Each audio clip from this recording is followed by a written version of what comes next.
Dice Primera de Corintios 15, verso primero: además os declaro, hermanos, el evangelio que he recibido, en el cual también recibisteis, en el cual también perseveráis, por el cual asimismo, si retenéis la palabra que os he predicado, sois salvos. Si no retenéis la palabra, si no perseveráis, si no creísteis en vano. Cuando yo estuve hablando acerca de este tema, alguien me hizo una pregunta y quisiera aclararla. Me dijo: pero ¿qué es lo que significa perseverar en el evangelio? Bien, me di cuenta más o menos en qué venía la pregunta, así que quisiera aclarar algunas cosas. Perseverar en el evangelio, en primer lugar, lo que no es, como decía nuestro hermano en la campaña, algunas cosas que no son, nos enseñan lo que es.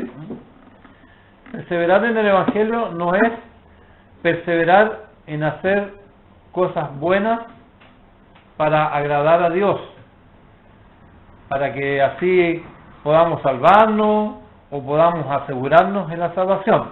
Eso, lo único que le agrada a Dios es que nosotros en obediencia dejemos que Él obre y que creamos en Él. Nuestra obra es que creamos en el Señor y que hagamos las obras que el Señor nos pone en el Espíritu para hacerlo, ¿ya?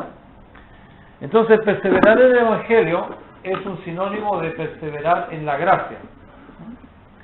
¿Qué significa perseverar en la gracia? Bueno, perseverar en la gracia es un regalo de Dios inmerecido, entre otras, digamos, esta no es una definición teológica completa, pero a lo que nos interesa podemos decir que gracia es un don inmerecido que Dios nos regala. La Biblia dice que la salvación es por gracia. Nosotros merecemos el infierno. Por más que hagamos buenas obras, por más que hagamos aquello, nosotros merecemos el infierno por los pecados, ¿ya? Sin embargo, en su infinita gracia, en su grande amor, Dios nos regala la salvación. Este es un golpe feroz que uno le puede dar a una gente religiosa. ¿Cómo Dios me va a regalar? Que tenemos que hacer algo, porque nosotros siempre quisiéramos hacer algo, el yo. Pero tenemos que aceptar que Dios lo hizo todo. Que Jesucristo hizo una obra completa en la cruz. Que cuando Él murió dijo: consumado es. Y ya no hay nada que hacer. Entonces, la salvación es por lo que hizo Jesucristo. Toda gente que trata de ayudarle a Dios a la salvación o trata de hacer buenas obras para no perderse, siempre tiene como un temorcito dentro, no está descansando completamente en Dios y siempre está como que hay algo que no está bien. Pero cuando descansamos completamente en los brazos de Dios, cuando descansamos completamente en la gracia de Dios, aceptamos de una vez por todas que yo no lo merezco, pero el Señor me amó, el Señor Jesucristo pagó todos mis pecados por mí y yo voy al cielo. Entonces ahí entramos a ser salvos por gracia. Entonces, ¿qué significa perseverar en la gracia? Bueno, cada día reconocer esto, que si yo estoy caminando los caminos de Dios, no es por nada mío, es por la gracia del Señor, que ahora me dio su Espíritu y Cristo vino a mi corazón, y que el Espíritu de Dios y Dios produce en mí el querer hacer nuevas cosas y me da el poder a veces para hacerlo cuando yo me pongo en las manos del Señor. Perseverar en la gracia significa hacer muchas cosas para Dios, afirmados no en nuestro poder, sino que en el poder de Cristo. Perseverar en la gracia significa darle un valor constante a la cruz de Cristo cada día. Es decir, todos los días, como siempre hemos repetido hasta el cansancio, nosotros, cuando Cristo nos perdonó, nosotros no éramos inocentes. y nosotros no dejamos de ser pecadores porque Cristo nos perdonó. Cristo nos regaló su justicia, nos impuso su justicia, hizo un cambio. Nosotros le entregamos nuestros pecados y Él nos dio su justicia. Eso lo vemos muy bien. Dice que el que no conoció pecado, por nosotros Dios lo hizo pecado. ¿Para qué? Para que nosotros seamos ¿qué? Hechos justicia de Dios, ni más ni menos. Justicia de Dios. Nosotros somos justicia de Dios, pero en Él. Entonces todo lo que somos, a mí me encanta ese himno, al Señor Jesús lo vemos, lo que somos y tenemos solo es nuestro en Él. Entonces perseverar en la gracia es darle un valor diario a la cruz de Cristo, reconocer que cuando Dios nos perdonó, nosotros no éramos inocentes. Nos perdonó por un don inmerecido, por su gracia. Nosotros no dejamos de ser pecadores. Entonces todos los días vamos a la cruz de Cristo y le decimos: Señor, yo soy un pecador arrepentido y quiero seguir cambiando. Deseo que me limpies con tu sangre preciosa y que me ayudes a no seguir cayendo en este pecado. Es verdad que a veces lo tenemos que hacer, muchas veces. Vamos a poner un ejemplo de un pecado muy característico, un pecado muy común en los varones. Supongamos que tú vas en la micro y se sube una mujer indecentemente vestida, mostrando su cuerpo indebidamente, y entonces se sienta al lado tuyo. Entonces nosotros no debemos mirar si somos una nueva criatura en Cristo, ¿verdad? Entonces no miramos. Cuando el hombre viejo nos dice: mira un poquitito nomás, y empieza a chillar, entonces nosotros decimos: no chille. Pero en el poder de Cristo le decimos: no chille, porque si no, no le podemos decir así, ¿ya? En el nombre de Jesucristo le decimos a la carne: sujétate al Espíritu. Y podemos repetir versículos como: no satisfagáis los deseos de la carne. Y si la tentación sigue, podemos decir: os ruego como a extranjeros y a peregrinos que no satisfagáis, absteneos de los deseos mundanos que batallan contra el alma, porque hay una lucha. Entonces, después que paró la micro, triunfé, me paré, entonces dije: soy seco, así que soy un cristiano seco. Y yo no hago más que decir eso y pasa otra mujer por delante y se me caen los ojos y capaz que me vaya atrás de ella. Obvio, ¿verdad? Ahora, ¿por qué nosotros no, y lleven esto a todas las otras áreas? ¿Por qué yo no peco a veces? Porque sinceramente confieso mis pecados, sinceramente me vuelvo a Dios, para que el poder de la vida de la resurrección me mantenga en el camino, no yo. Y entonces yo tengo victorias y triunfos. Pero ¿qué pasa si miramos? ¿Qué pasa ahí? Señor, ¿cómo tú puedes permitir estas cosas? Yo que ando buscando y tú me pones estas cosas por delante. O podemos decir: Señor, perdóname porque yo pequé.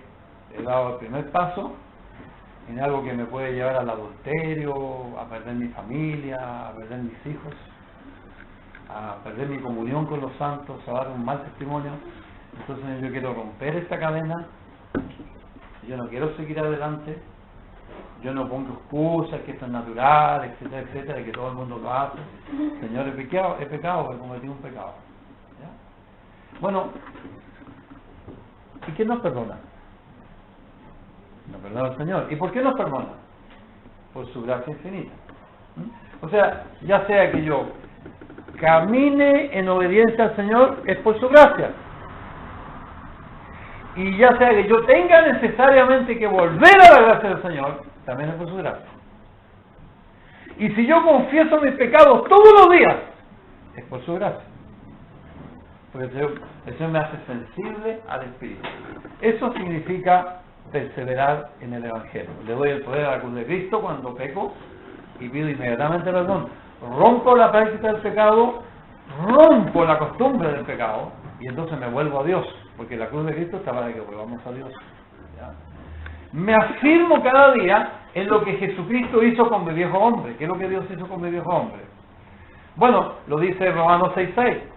Dice que los que hemos sido bautizados en Cristo, hemos sido bautizados en su muerte. Hemos sido crucificados juntamente con Cristo. ¿Para qué? Con un propósito. ¿Para qué? ¿Quién se acuerda para qué? ¿Para qué? Para que no sirvamos más al pecado. Y hay dos maneras en las cuales yo no puedo servir al pecado. Una, porque soy seco. No, yo las tentaciones no. Como uno hace dieta, ya tengo fuerza de voluntad, y voy a hacer esto y lo hacemos. Hay muchas personas que dicen, yo voy a dejar el alcohol. Y no son ni cristianos, dejan el alcohol y no toman más alcohol y se van a la iglesia, se ponen una corbata y una Biblia ahí pero entonces dice, ¿cómo están? Aquí estoy, dice, y sacan pecho, dice, perseverando, hermano, perseverando. Ligerito usted lo ve afuera. Yo cuando predico el evangelio en la calle, de cada 10 personas por lo menos yo diría unas 6, más de la mitad, me dicen, yo anduve en esos caminos. Claro, él anduvo en camino de la religión. Él anduvo tratando de agradar a Dios. Él anduvo perseverando para no pecar. Él llevaba una vida justa, llegó a una vida buena, pero llega el momento que se revienta el cordón, pues no podemos, la carne no puede llevar una vida santa sin el poder de la vida de resurrección. Entonces, ¿qué es lo que es perseverar en la gracia? Es reconocer que cuando Dios me perdonó, no es porque yo haya sido inocente, nosotros somos todos culpables, pero sí somos perdonados. Y Jesucristo pagó con su sangre preciosa. Pero el hecho de que Cristo haya pagado con su sangre preciosa no significa que nosotros no sigamos con el hombre de pecado dentro de nosotros. Y nosotros, queriendo hacer el bien muchas veces, hallamos esta ley, que el pecado mora en nosotros. Entonces, yo puedo perseverar en la gracia. Pedir perdón a Dios, darle el valor a la cruz de Cristo, de llevar a la realidad lo que hizo Jesucristo con el hombre viejo, que fue crucificado juntamente con él para destrucción del cuerpo de muerte, para neutralizarlo, dice, a fin de que no sirvamos más al pecado. Entonces le estamos dando el valor a la cruz de Cristo. Entonces, el que persevera ya no sirve al pecado. ¿Pero por qué no sirve al pecado? Porque Cristo murió en la cruz, porque Cristo nos llevó, porque Él nos da el poder, Él nos da la vida de resurrección. Una persona que persevera en la gracia fácilmente puede ser una persona de muchas obras, una persona de mucho servicio al Señor, una persona de un carácter cristiano, un carácter de Cristo, una persona que usa los dones de su Espíritu Santo, pero es algo que fácilmente puede ser imitado. Y muchas veces nosotros los cristianos, en vez de perseverar en la gracia, nos nace ese hombre viejo dentro de nosotros, ese hombre perverso y que dice, yo tengo que hacer algo para Dios. Entonces ahí ya perdimos. Ahí que vienen las caídas, ahí que vienen los problemas, y el Señor permite a veces que caigamos bien abajo para que de repente le digamos, Señor, ahora me doy cuenta que yo no puedo hacer nada. Pero ¿para qué esperar eso? El Señor lo dice muy claro, dice, sin mí nada podéis hacer. Entonces, perseverar en la gracia es seguir manteniéndonos en recibir cada día los dones de Dios, el don del Espíritu Santo que nos da la vida de Cristo, el don de la palabra de Dios, etcétera, etcétera, etcétera. Bien, el versículo 3 dice, porque primeramente he enseñado lo que asimismo recibí. Esto lo vimos claramente en la campaña, que Cristo murió por nuestros pecados, conforme a las Escrituras, y que fue sepultado y que resucitó al tercer día, conforme a las Escrituras. Entonces nosotros vimos por qué Cristo murió, y hemos visto algunas, como lo dice Lucas, algunas pruebas indubitables de la resurrección de Cristo. Dentro de las pruebas que no se puede dudar, que nadie puede dudar, hemos visto que Dios lo anunció de antemano. O sea, la muerte de Cristo no fue así de repente, sino que Dios estaba anunciado 1000 años antes. El rey David dijo exactamente todo lo que iba a sufrir el Señor Jesucristo, cosas que ni siquiera salen de los evangelios. Lo íntimo que el Señor sufrió en la cruz. El Espíritu Santo gimió a través de David, diciendo todo lo que iba a sufrir el Señor. Clavaron mis manos, mis pies, sobre mi ropa echaron suerte. Dice, mi corazón fue derretido dentro de mí, de mis entrañas, que se cumplió literalmente. Porque cuando Cristo murió, una de los enemigos de Dios dicen que Cristo realmente no murió, sino que apareció en el Tíbet, y que apareció en otro lado, y que después murió de viejito, y que dejó cosas así, ¿ya? Pero Cristo efectivamente murió. Y estaba leyendo una revista de la clínica Mayo, que es junto con el hospital de Boston en general, es uno de los 5 mejores hospitales del mundo. Y 2 doctores patólogos y 3 patólogos y 4 cardiólogos firmaron un documento hablando y certificando médicamente la muerte de Cristo. Y ellos explicaron que primero, cuando a Cristo le azotaban, dice que el látigo romano tenía unas puntas, y que cuando arropaban a la persona y al tirar el látigo de acá, retiraban casi todas las células de la piel, ¿ya? Y de la carne interior. Entonces, prácticamente con 40 azotes, menos uno, al Señor Jesucristo le sacaron literalmente toda su piel, y su cuerpo quedó profundamente lacerado, y él comenzó realmente a botar mucha sangre.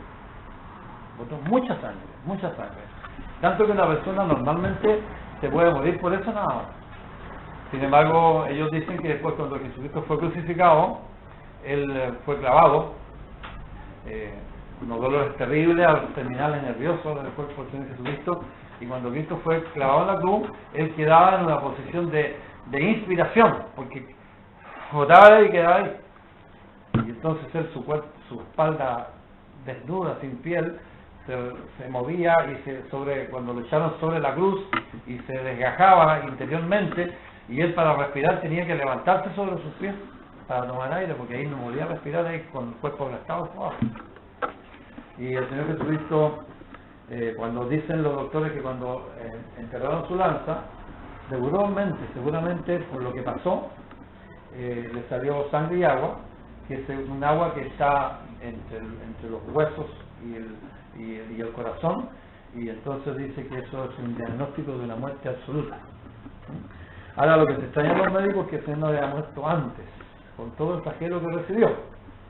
Pero ya es un tema teológico. Yo personalmente pienso que el Señor Jesucristo hubiera derramado toda su sangre y no se hubiera muerto, porque Él es sin pecado. Él murió porque Él entregó su vida. Entonces dice, mi vida nadie me la quita, pero yo tengo poder para ponerla. Y si Él no pone su vida, aún así como está, Él hubiera seguido viviendo, porque la muerte no tenía ninguna potestad sobre Él. ¿Por qué la muerte tuvo potestad sobre Él? Porque Él puso su vida por nuestros pecados. Entonces la muerte médicamente fue certificada por, digamos, los mejores cardiólogos y patólogos del mundo, ¿ya? Que Cristo realmente murió.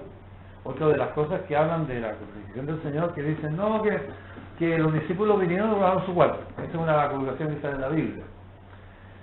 Bueno, el Señor fue mandado a custodiar por una compañía de guardia. Si nosotros estudiamos que lo que era una guardia, eran 16 hombres romanos. Ellos tenían orden de matar al menor intento, tenían la orden y la autoridad de cualquiera que fuera a perturbar ese lugar, podía ser muerto. Cada soldado romano estaba entrenado para defender 3 metros de terreno. Ellos estaban capacitados profesionalmente y entrenados profesionalmente para cuidar aproximadamente 50 metros cuadrados de terreno, cuidarlo, e incluso hasta con una gran compañía.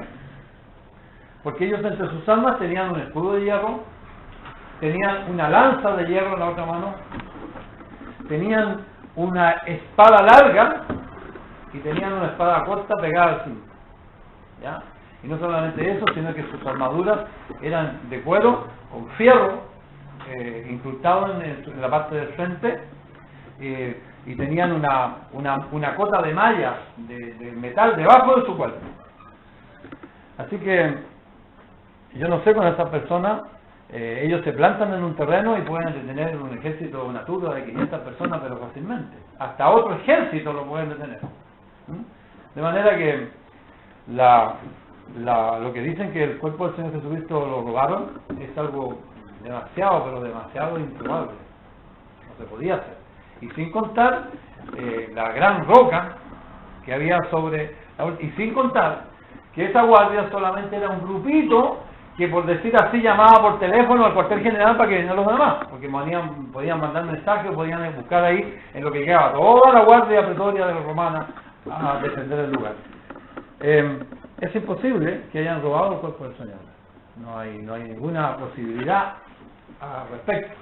Es imposible decir que Jesucristo no murió, porque Cristo murió y fue enterrado, y entonces y fue puesto sobre él una gran roca, una gran piedra. De todas las religiones que se han basado en personas, por ejemplo, Buda, los budistas, Buda fue un príncipe que andaba en busca de la verdad, y él, antes de morir, llama a sus discípulos y le dice que él no encontraba la verdad, pero que sigan buscando la verdad. Dice, ahora en este momento de mi muerte, dice, no sé siquiera si Dios existe. El budismo es una religión atea. Sin embargo, Buda murió. El otro gran religión del mundo que fue creada con un hombre, por un nombre, fue Alá, la reunión mahometana, donde Mahoma, su gran líder, también murió. Pero el cristianismo está basado en un líder que no murió. O sea, murió, pero no se quedó en la tumba. Y el fundamento más importante del cristianismo es la resurrección de Cristo. Por eso que el resto del libro, 58 versículos, de 58 versículos, comienza a hablar de la resurrección. Este tema lo vamos a tratar un poquito hasta donde podamos, más o menos, muy por encima, pero la resurrección de Jesucristo fue un hecho. También es un hecho jurídico, como hemos visto. El creador de la Escuela de Derecho de la Universidad de Oxford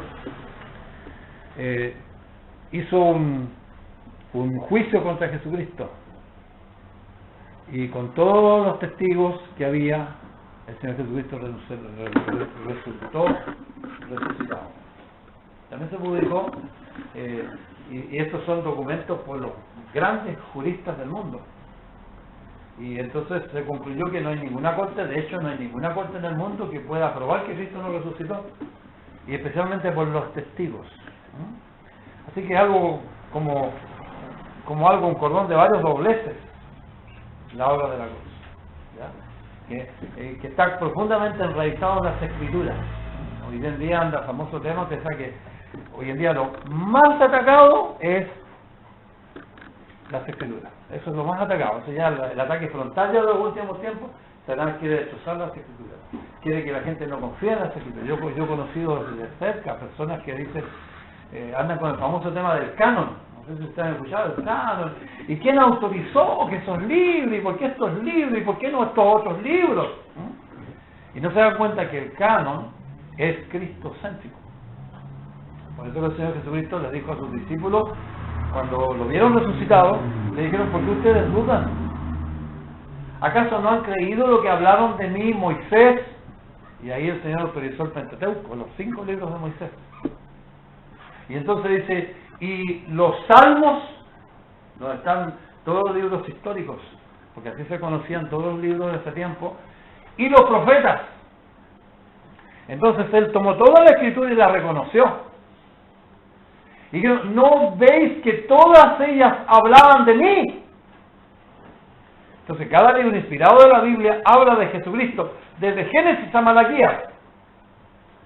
Cuando Pablo le escribe a Timoteo, hace una doble confirmación, le dice: mira, Timoteo, todas las escrituras son inspiradas por Dios. ¿Y de qué está hablando? No está hablando del Apocalipsis ni del Nuevo Testamento, porque no está escrito todo todavía. Él está hablando del Antiguo Testamento, está hablando de Moisés, los profetas y los libros históricos de la Biblia.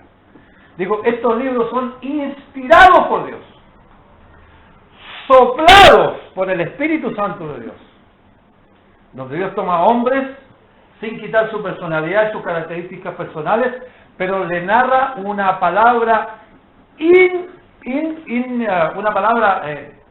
inerrante, una palabra que es soplada por Dios. Y nosotros podemos decir sin lugar a duda que los originales bíblicos, tanto en el hebreo como en el griego, como en el caldeo, que se escribió en algunas porciones, es soplado palabra por palabra por Dios. Por eso hoy día se usan mucho los famosos códigos en el Antiguo Testamento. Ahora que se descubrieron las computadoras, hubiera sido completamente imposible haber escrito esos libros con esa simetría tan exacta en palabras. Bueno, la respuesta es que son libros divinos. Y entonces, bueno, ¿y qué pasa con el Nuevo Testamento? ¿Y quién autorizó los libros del Testamento? Bueno, aquí tenemos lo que hablan aquí los testigos. El apóstol Pablo, como hemos leído, menciona los testigos. Y dice que cuando Cristo resucitó, se le apareció a los 11. Aparentemente fue una aparición así completa a todos. Porque después dice que se le apareció a todos los apóstoles, o sea, de uno por uno parece. Esa es la idea, ¿ya? Y entonces se le apareció, no cuentan, por ejemplo, las mujeres que se le apareció también, a María Magdalena, sino que menciona acá en las Escrituras, lo podemos leer, y por eso que él es muy cuidadoso. De aquí en adelante, todo lo que se habla en el capítulo 15 es de resurrección, ¿ya? Y a partir de acá, nosotros vemos en el versículo 5, y que apareció a Cefas, el apóstol Pedro, ese es un testigo, y dice, y después a los 12, parece que se le apareció en una reunión a todos. Una vez se apareció cuando no estaba Tomás, y después con Tomás que vino, y entonces después a más de 500 hermanos a la vez. Y la Biblia es muy cuidadosa de decir exactamente lo que pasó, porque si Cristo nos resucitó de los muertos, como vamos a ver en adelante, estamos dignos de toda conmiseración, de lástima, seríamos los más dignos de lástima. El cristianismo sería la burla más grande si Cristo no hubiera resucitado. Por eso los argumentos que da el apóstol y las pruebas que da. Entonces dice, apareció a los 12 apóstoles, a más de 500 hermanos a la vez, de los cuales muchos viven y otros ya duermen. Y algunos habían muerto, como quien dice, vayan a preguntarle a los que están vivos todavía si no vieron a Cristo resucitado. Hay testigos. Dice, después apareció a Jacobo, se le apareció al hermano de Jesucristo. Y después a todos los apóstoles. Y al último de todos, como a un abortivo, me apareció a mí. Ahora, es muy importante porque esto es una prueba. Es una prueba histórica que Cristo resucitó de los muertos. Así como dijimos que nuestra salvación no depende de nada que hayamos hecho, sino que de un hecho histórico, donde el Hijo de Dios da su vida por nosotros los pecadores, muere, es sepultado y resucitó. Por ese hecho histórico nosotros tenemos la vida eterna si nos arrepentimos y recibimos a Cristo en nuestro corazón y pedimos perdón por nuestros pecados, ¿ya? Nacemos de nuevo, ¿ya? No por nada que nosotros hayamos hecho, sino que por ese hecho ¿ya? Es por eso que el apóstol Pablo dice que el Evangelio es el poder de Dios. Mucho se habla de poder, ¿ya? Poder de hacer cosas, pero no existe un poder más grande que tomar a una persona pecadora como nosotros y cambiar nuestros pensamientos, nuestros deseos, e irnos transformando en la imagen de Cristo, resucitarnos y tenernos eternamente con Dios. No existe un poder más grande que ese. Ese es el poder de la resurrección que ya está actuando en los creyentes en una cierta medida en el día de hoy, ¿ya? Entonces el Evangelio del apóstol Pablo dice que es poder de Dios para salvación, pero es poder para salvación solamente a todo aquel que cree. Pero la fe no es una fe ciega, es una fe basada en hechos históricos reales, con testigos, con la confirmación de la palabra y la confirmación invisible del Espíritu Santo, hecha de una forma visible al principio, haciendo grandes prodigios y milagros en el principio de la iglesia. Así que nosotros tenemos que el Señor Jesucristo se le apareció y eso nos da las Escrituras también.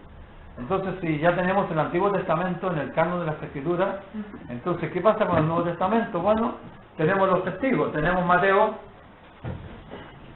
un hombre que anduvo con el Señor, un hombre íntegro, un hombre que escribió y se nota por sus escritos que él dejó lo que él es.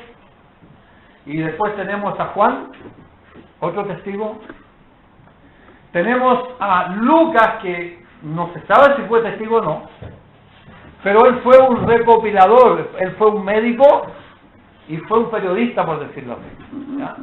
Lucas es avalado por el apóstol Pablo, anduvo en las campañas evangelísticas con el apóstol Pablo, predicando el Evangelio. Y él escribe 2 libros.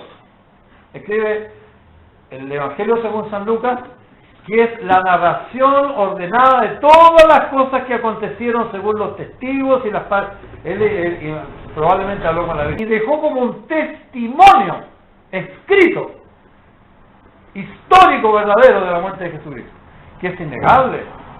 Ninguno se contradice con los otros, al contrario, cada uno muestra alguna faceta del Señor. ¿Ya? El Evangelio según San Mateo muestra a Cristo como el Rey de Reyes. El según San Marcos muestra a Jesucristo en un conjunto de las Escrituras como el siervo de Dios. Lucas muestra a Jesucristo como el Hijo del Hombre.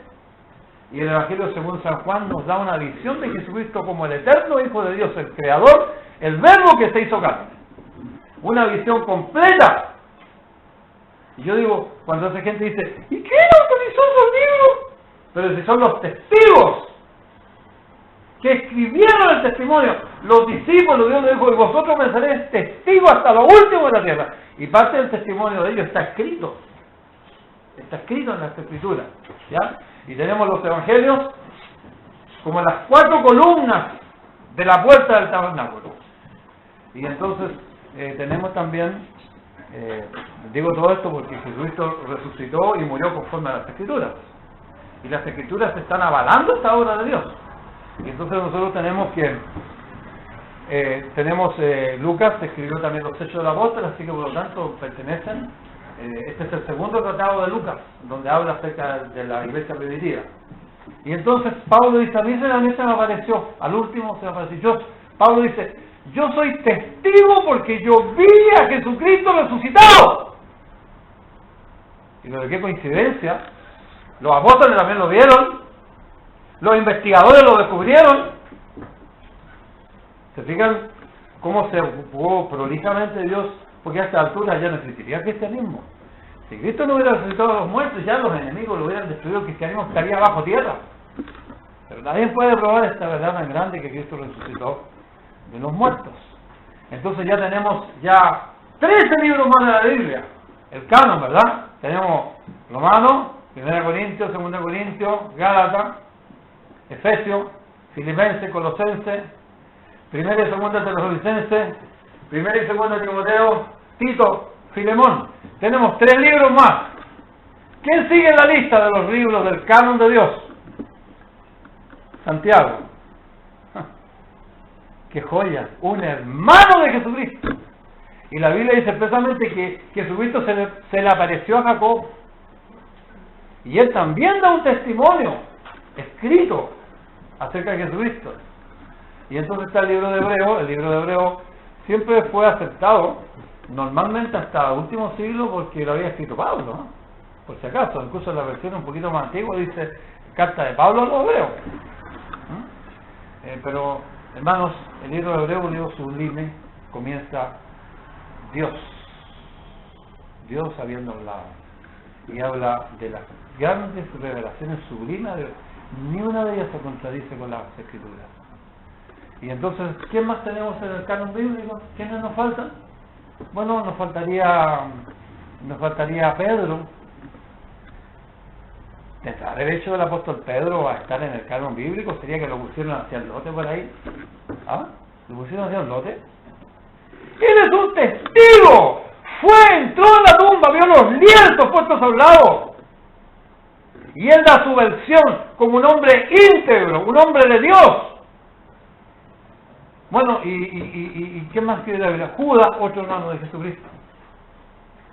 Y por último, tenemos, como hemos dicho, Juan, que escribe, Juan escribe 5 libros. Escribe Juan, primera, segunda, tercera de Juan, y escribe el Apocalipsis. La resurrección de Jesucristo está profundamente enraizada junto a la muerte en las Escrituras, en los hechos históricos, probado judicialmente. Y toda teoría que nos hable en contra de la resurrección de Cristo a través de 2000 años ha sido infructuosa. Nadie se puede parar y decir que Jesucristo lo resucitó. Agregue usted a eso el testimonio de millones de personas que por 2000 años han mostrado creer en Cristo, han sido sus vidas cambiadas.